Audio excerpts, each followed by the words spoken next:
Alright, I spent 20 years working in the media before living like this, and so this week I thought we'd discuss the truth.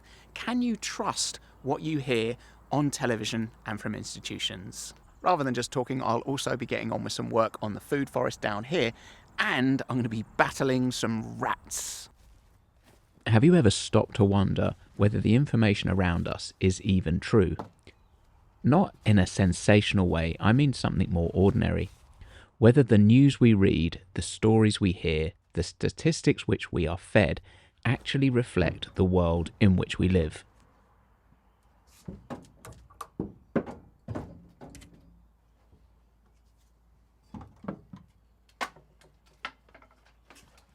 I worked in the media for 20 years. I filmed interviews with people on the streets and people in power. Royals, CEOs, the homeless, presidents. And over that 20-year period, the whole media landscape has changed in a big way. Hello. Hey, you okay? Hello. Alright. Hey. You okay? I have no idea whose this dog is, but she seems very sweet. There you go. Oh. Hello, have you come to visit?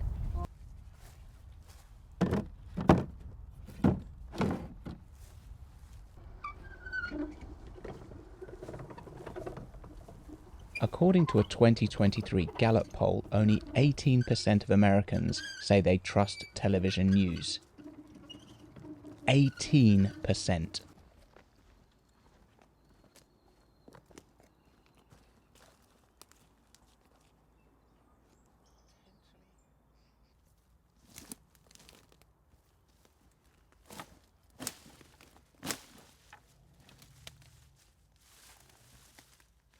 So lack of trust in the media is not a fringe view. It's almost everyone.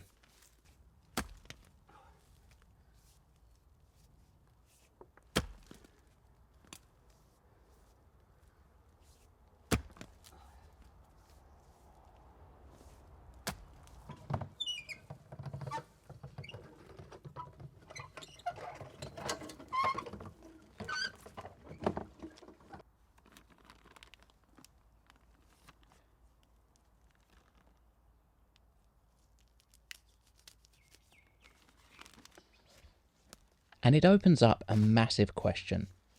If no one trusts the news anymore, why does it still dominate the public conversation?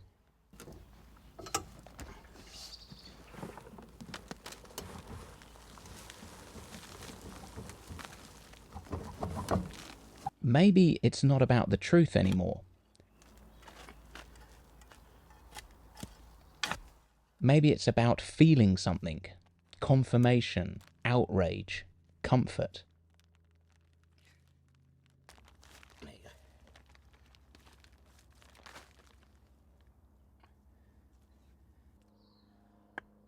Do we trust the media, or have we just learned to expect it to manipulate us?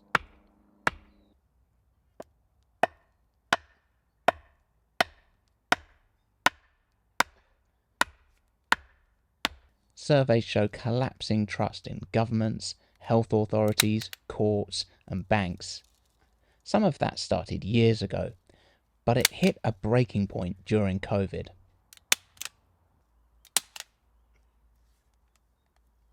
Because suddenly, trust wasn't abstract anymore. It was about what you were allowed to do, where you could go, who you were allowed to visit, even when they were dying. And here's the contradiction. When people lost trust in institutions, the institutions didn't ask, how do we rebuild? They asked, how do we manage this mistrust?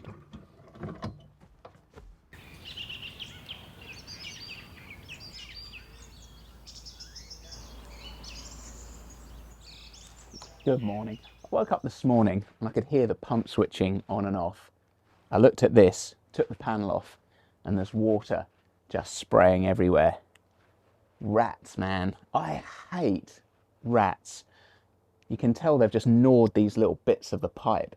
So I've cut these bits out, crimped the pipes back together, and that's sorted that out. But the pump's still switching on and off, which means There's more pipes that have been bitten by rats. I hate rats. I've fixed 3 of these pipes so far, and there's one more leak that I can just see, and it's happening about here. The problem is it's under the decking boards. It's too low. I can't crawl underneath it. And if I unscrew these decking boards, they run the entire length of the deck and it'll take forever. So I'm just gonna, I've got another plan. I've got another way of doing it. When I started television in the early 2000s, you could feel the industry was winding down even then.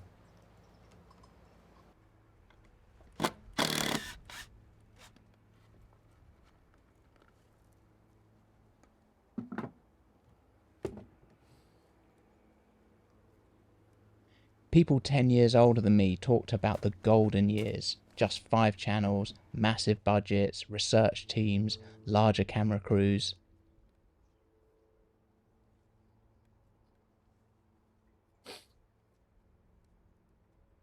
Oh.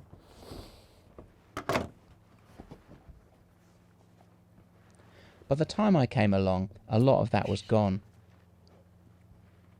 As channels proliferated and the internet grew, the same advertising spend was spread thinner and thinner. There you go. Bloody things. Not sure if you can probably just see that there. It's like the teeth marks have scraped away. And I imagine they must be doing it for a drink of water, because they've obviously done it to a bit where it's not fully gushing out, but probably just enough for them to have a nice little drink, and then left it. Man, that's annoying. And each time this happens, I've got to buy a new connector and fit it to this.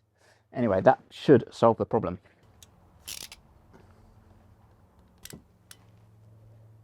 All right.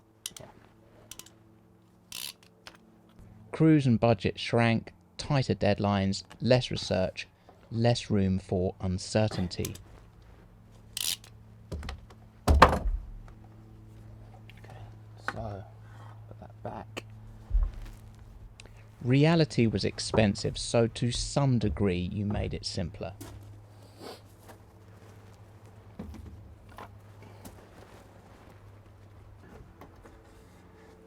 Trying to feed this pipe through by myself is clearly not going to work. So the pipe, it runs under here, and see where that rope is? So that's attached.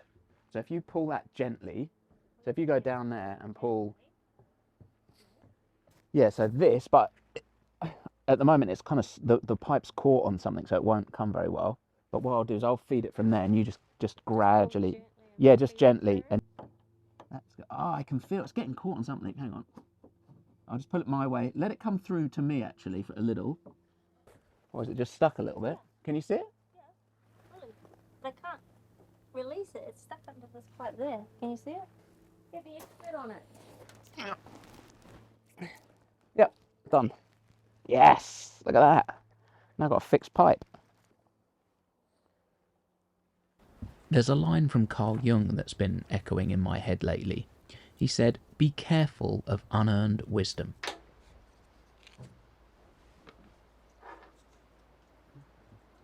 That sounds cryptic until you realise how much of the modern world it explains. We have instant access to information, but very little context.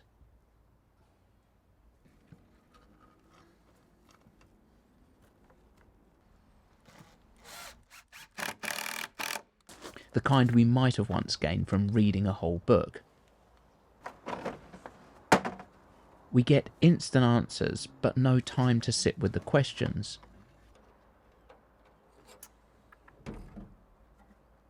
Wisdom used to be earned gradually through life, and difficulty and reflection.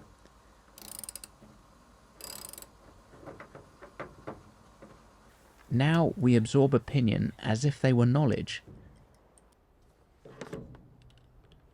We pick sides without understanding the ground we're standing on, and we wonder why everything feels unstable.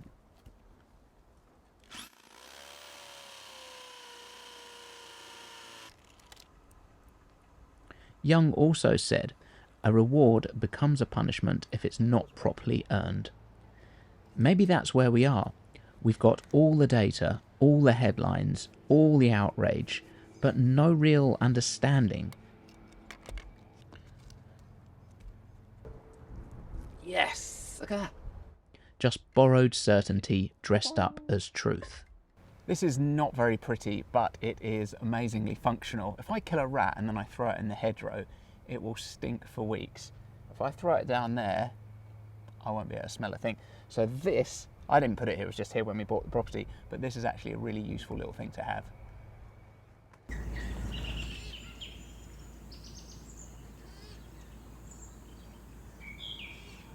Good morning. I'm just fixing a new pipe to this barbecue. It's a bit longer than the old one to work with this table. But to be honest, I'm just procrastinating really. I'll show you why. It's been raining a massive amount recently and there's been this storm. Every time there's a storm here, the trees that you can see behind me, one of them will definitely come down. They're reaching the ends of their lives. I could just leave them, I suppose. I don't need the firewood. The only problem is they're really big and when they fall, they kind of just get hung up in other trees that then sort of stops those trees from growing, and then other things will kind of grow all over it and you just end up with this mess. So, I don't know, man. It's a lot of work. It is a lot of work, but I feel like I should at least chip away at a little bit of it.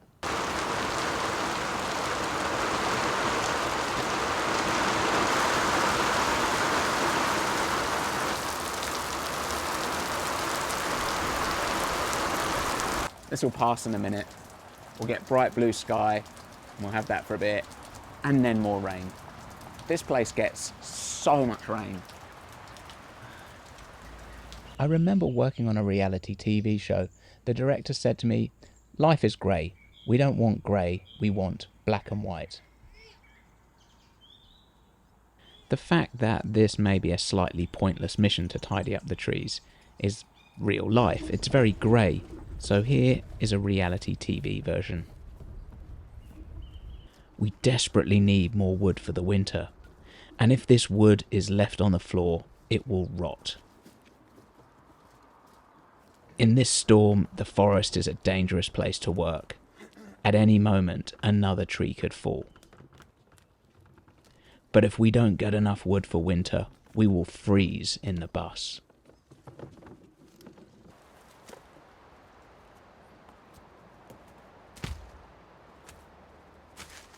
There's a kind of false jeopardy. Is it true? I guess there's some truth in there. But in real life, most things aren't that clear cut.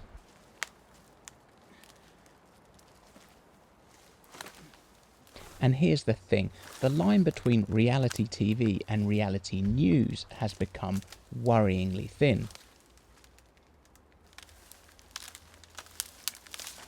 Everything is a story, and stories need characters, villains and conflict.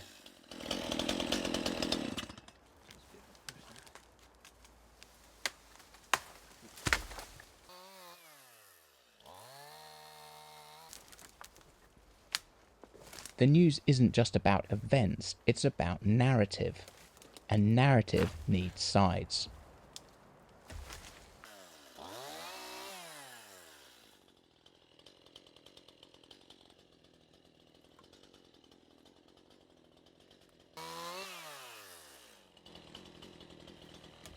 That's why Fox and CNN, or whichever channel you're watching, aren't exactly wrong in the same way. They're just biased. They're opposing realities.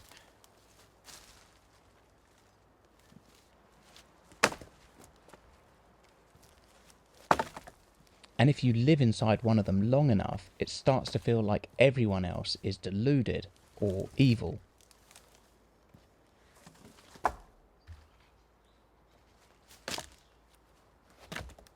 Online, it's even worse. YouTube, Facebook, TikTok, you start watching one kind of video and the algorithm says, great, here's 100 more just like it.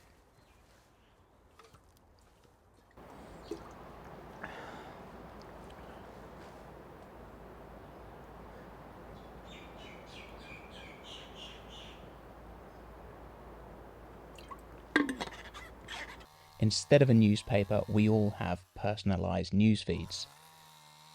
You're not seeing the world, you're seeing your version of it. And everyone else seems insane.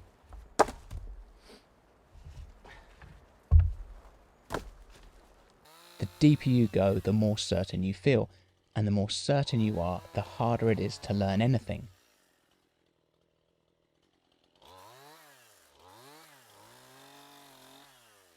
I don't want to pretend I have the answers to this.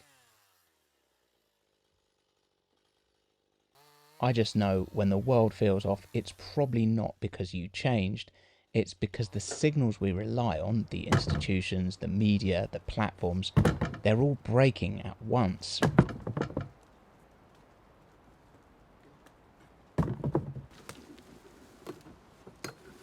Or maybe they're not even breaking, maybe they're just shifting faster than we can make sense of.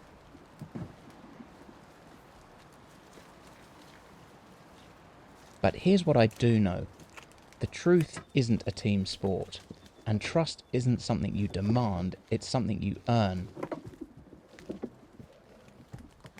Maybe the way forward isn't about being right, it's about being open to new information, to different perspectives, to the idea that certainty isn't strength, it's a trap.